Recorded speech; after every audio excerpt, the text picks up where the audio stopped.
For much of my adult life, I was playing by the rules of the system, following the standard blueprint of centering much of my life around career advancement, around creature comforts, social status, things like that. And by these metrics, I was quite successful. I measured success by what society deemed important rather than by how good I felt or how healthy I was or by how aligned my day-to-day life was with my greater purpose.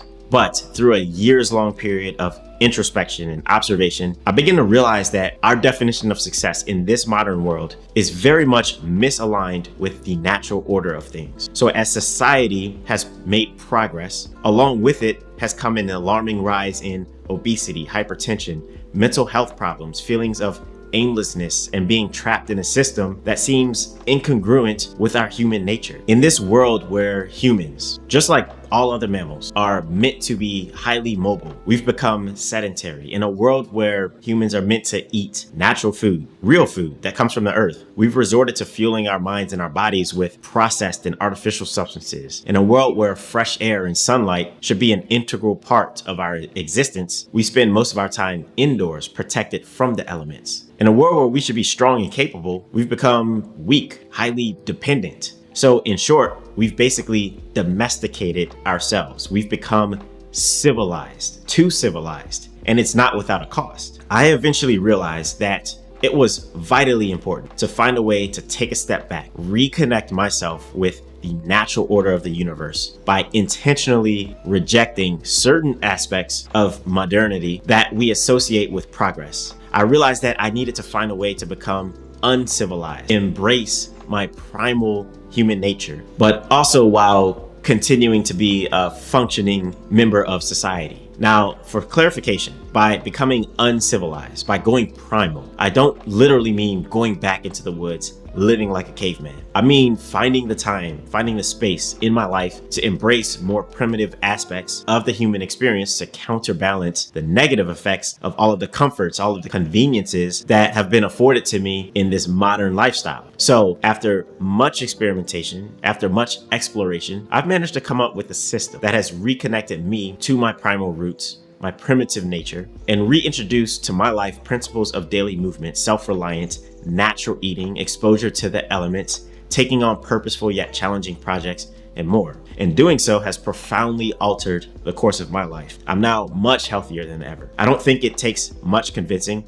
If you look at the photos of myself from 10 years ago and compare them to the more recent photos of myself, I'm way stronger. I'm way more physically capable than I was in the past. My energy levels way higher. My libido higher than ever. My mood, my mental state, much more stable than before. My mind is sharper and it's more resilient, and I'm way more confident in myself. So overall, I find myself having the desire, the determination, and the discipline to really live up to my fullest potential during my short time here on Earth. And speaking with many of you, people just like myself, people who've invested a lot of their time and energy into becoming successful in the traditional system, I've learned that I'm not the only one who's realized the need to really shake things up and to reconnect themselves with nature for better health, for better wellness. It turns out that a lot of you out there do also want to become much more physically, more cognitively, more spiritually fit. And a lot of you want to find a way to fight against the social constructs of modern living, which are leading you to put on unwanted body fat, to rely on medications for chronic illness, to become less physically capable than you once were, to feel less confident than you wish, to have less energy than you need, and to struggle with mental health. And so I'm here to give you a few pointers that you may want to consider if you really want to finally make it happen for yourself. And when it comes to becoming uncivilized, I like to break things down into three main categories, which are diet, movement, and lifestyle. And I'll briefly go over each. So let's start off with diet, because I truly do believe this is the single most important and impactful element in any self-improvement journey. Now, a pretty big pet peeve of mine is that people tend to only think about diet in terms of weight loss. And yes, it is in fact a very integral component in a physical fitness plan, but the diet is foundational to virtually every aspect of life, including focus, cognitive function, energy levels, immunity, mood, etc. And the great thing about this is that the diet principles that apply to melting away body fat and building muscle are the same principles that apply to improving all of those other previously mentioned areas of life. So dieting comes down to some very simple rules that basically anyone can apply. And the irony of these rules is that they follow a less is more approach. And they're largely the opposite of the standard advice that's typically given by government, by doctors, by various medical organizations. And if you're skeptical about this, then the book Metabolical by Robert Lustig is an excellent resource for gaining more clarity on that particular topic. Now, once you let go of all of the previous programming that you've received around what a healthy diet looks like, you're ready to start adopting what I like to call an ancestral diet, which is similar to what our primitive ancestors ate. This means generally sticking with whole foods that you would imagine a hunter-gatherer would have eaten. These are foods that can easily be acquired at farmers markets or in the perimeter of grocery stores. So think meats, seafood, eggs, fermented foods, non-starchy vegetables, low sugar fruits, leafy greens, nuts, herbs, spices, animal fat for cooking, and fruit-based oils for non-cooking uses. So olive oil, avocado oil, etc. Now there obviously is a bit more to it than just eating these foods, but focusing the majority of your diet around these foods will take you very far in your mind, your body, your spiritual fitness journey, and most importantly, in reconnecting you with your primal roots, with your primitive nature. Now, conversely, a few major culprits that you want to avoid as much as possible are processed foods, wheat-based foods, seed oils, refined sugars. In the grand timeline of human history, these foods have only been consumed in mass in recent years. They're not representative of what the anatomically modern humans subsisted on for the vast majority of our existence. So simply minimizing or fully eliminating these elements will take you a very, very long way. And I really do mean that. Now, additionally, fasting is another interesting point to consider. The concept of 3 meals throughout the day with virtually no extended period of zero food consumption is a relatively recent facet of modernity. Constantly consuming food not only is a matter of calories, it's also a matter of hormonal imbalances, especially when it comes to insulin, which is the cause of so many uniquely modern epidemics ranging from diabetes to Alzheimer's. So fasting is another way to intentionally incorporate beneficial primitive eating patterns into your diet routine. All right, next is movement. So regarding movement, when you think about it, agrarian society has only existed for at the most 5% of the total amount of time that modern humans have traversed the planet. And this means that most of our existence entailed us hunting, foraging, fishing, gathering our food. This also means that we weren't necessarily bound to one single physical location because climate change, animal migration patterns, things like that drove our movements. Now, all of this means that the modern human is a highly mobile creature. Our survival required us to run, jump, crawl, climb, swim, lift heavy things, including our own body weight, and to walk for very long distances. And it was only after the dawn of agriculture that we started to slow down and fix ourselves geographically. And then as modern technology, supply chains, infrastructure, and service-based economies took hold in more recent years, we've effectively eradicated any amount of appreciable movement from our lives. If you don't use it, you will lose it. And that is exactly what's happening with our minds and with our bodies because of our sedentary lifestyles. The lack of physical exertion afforded to us in this modern world means that we generally have less muscle, less strength, agility, speed, balance, bone density, testosterone, and the many other things that you would intuitively associate with movement. Thus, we end up with a slew of problems, such as the preventable deaths among older people who end up in the hospital due to broken bones after losing their balance and falling. Now, what's more is that the brain is directly connected to movement. So lack of movement also means higher chances of dementia and other neurodegenerative diseases, lower cognitive function, mood problems, and so many other issues. So next time you're fighting for the closest parking spot to your destination so that you don't have to walk just a few more steps, think about how much of a disservice you're doing to yourself by refusing to use your body in the way that it was intended. This is the norm in today's society. So it's essential to reintroduce daily movement into our lives. And my opinion is that the two most significant forms of movement are walking and maneuvering one's body under resistance from their own body weight. So think yoga, Pilates, calisthenics. All of these things fall under this form of body weight movement or body weight resistance. Now, while other forms of movement are also highly beneficial, such as sports, weightlifting, other things like that, I believe that it's fundamentally important to first build a foundation of strength and mobility using the body and the body alone. Not only does this improve the mind-body connection, along with other appreciated skills such as proprioception, it also promotes self-sufficiency because body weight training requires no equipment. It can be done anywhere, anytime, any place, and it reduces dependencies on external factors that prevent many people from remaining consistent. Now, the last area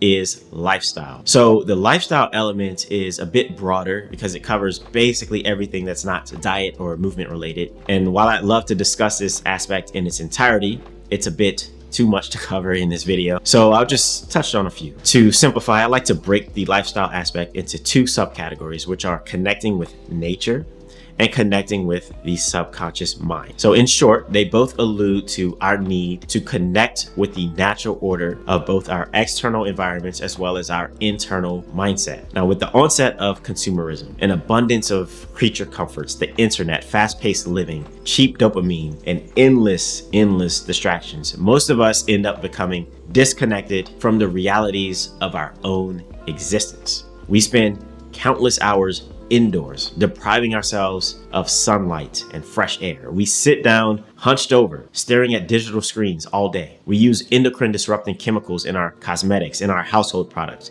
in our food. And then we wonder why we suffer from seemingly random cancers and other debilitating diseases. We follow a rapid news cycle which does nothing but increases our levels of stress, of fear, of anxiety. We turn to social media to fill our time instead of facing the reality of boredom head on. And this causes an onset of a mass brain rot epidemic that's plaguing our society today. Now, I could go on, but I think that you get the idea. However, if you'd like to explore this in more detail, then I recommend picking up a copy of the book Civilized to Death, which discusses these issues at length. So it is vitally important to intentionally incorporate lifestyle habits that realign us with our human nature. So in terms of connecting with nature, this entails connecting with the natural environment in the physical sense, as well as in the behavioral sense. So connecting with nature literally means spending time in parks, around vegetation, even introducing plants into the home.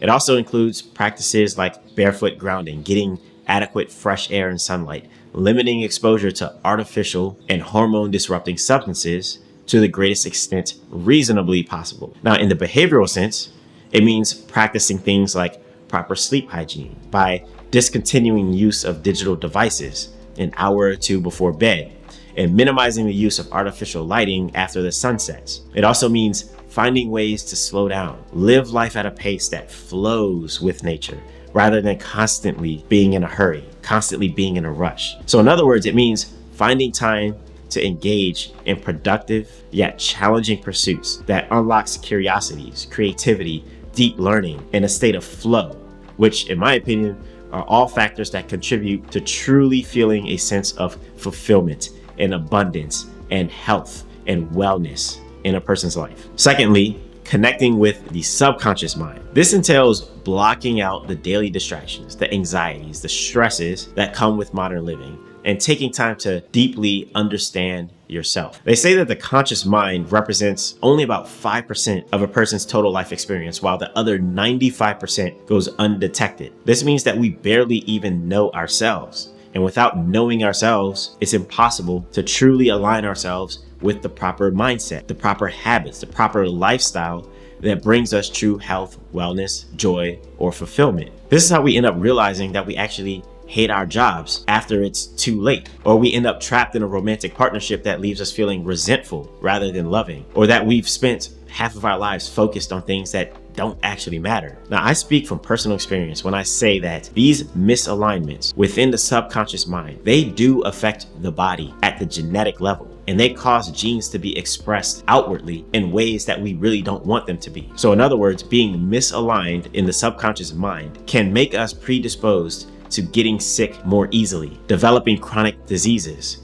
putting on unwanted body fat, suffering from mental health problems, being depressed, etc. Now, I recommend Joe Dispenza's book, Breaking the Habit of Being Yourself, if you want to dive deeper into this, because I really can't do this topic justice in this video alone. So now that we briefly covered the three areas or the three categories of health, let's quickly go over a process that you can use to bring it all together, to become less civilized, and to reconnect with your primitive human nature for better physical, mental, and spiritual fitness. Now, this process has three main steps. The first is focusing on establishing a foundational diet, movement, and lifestyle habits.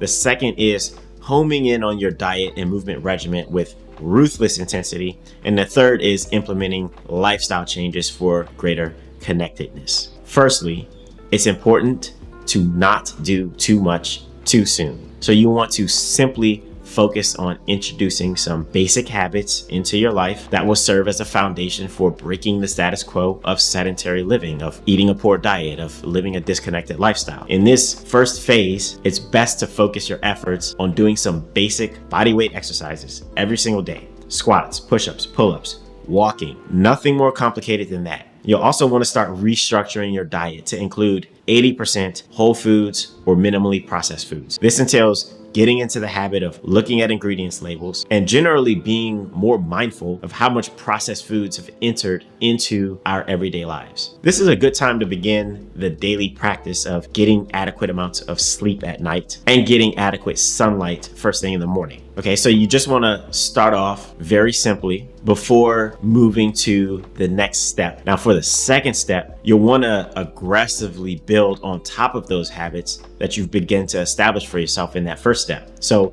beyond basic body weight resistance movements, you should start introducing more sophisticated calisthenics into your daily movement routine so that you can really start to build muscle. You can really start to increase your bone density, improve your balance, fortify your mind-body connection, boost your cognitive functioning, among many other things. And in doing this, you also build self-sufficiency because you're learning how to do all of it outside of a gym. So membership fees, travel, lack of equipment will never be something that gets in the way of you and your daily movement practice. Additionally, in this second step, you'll start to increase the intensity of your ancestral eating practice. So here, you'll really start to home in on minimizing or even outright eliminating processed foods, sugars, seed oils, alcohol. And this is also a good time to start incorporating intermittent fasting into your eating routine as well. Now, the main goal here is to not only develop a healthier relationship with food, but also to really begin to use food as medicine, as nutrition, rather than it always being something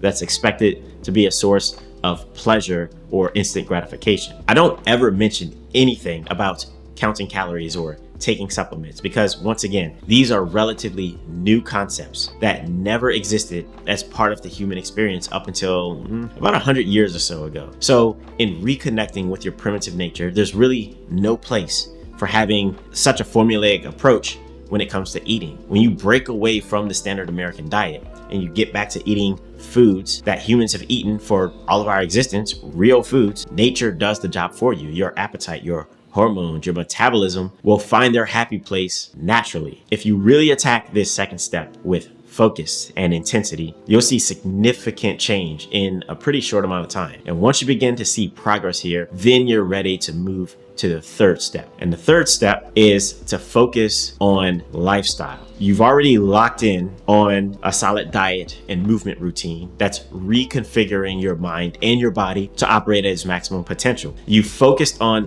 building better sleep habits and getting morning sunlight. So now you can shift your attention to incorporating elements that open up your spiritual being. This is where you'll start to incorporate a mindfulness practice along with implementing activities that will make you become more connected. These include practices like grounding, reducing exposure to endocrine disruptors, altering your relationship with digital media, among many other things. And with greater connection comes greater understanding of not only how the world works, but also what your place is in it. And with this knowledge, you're better able to navigate the world in a way that is aligned with being more physically, mentally, and spiritually fit. And if you follow a process like this, then you can fundamentally change your life because you've started to be intentional about how you use your time. And you've allocated a percentage of your time to stepping outside of the conventions of modern living and reconnecting with the primitive aspects of the human existence, the more natural and connected aspects of human nature. This was a lot to cover, so I realized that I skipped over a lot of intricate details in the name of trying to keep this video brief. But if this is something that you align with, then I've taken the time to build out a 60-day program that walks you through this process in a systematic way to help you break the monotony of civilized life. I provide a step-by-step approach that you can follow to reinvigorate that primitive being that has been trapped inside of you. And if you really believe there is value in tapping into ancient wisdom, using your own body to build strength and mobility, eating the same diet that our ancestors ate, and intentionally making lifestyle alterations to be more connected to your environment and to your subconscious mind, then this program is perfect for you. Now, if you could commit to just 60 days of challenging yourself to go primal, then I can guarantee that you will absolutely change your life. You will become slightly less civilized, slightly less domesticated, and you'll instead enjoy being significantly healthier, stronger, more capable, more grounded, and more connected than ever. All right, that's it for today, guys. Hope you found today's video useful and informative. And until next time, always remember to get up, get out, and get after it. Peace.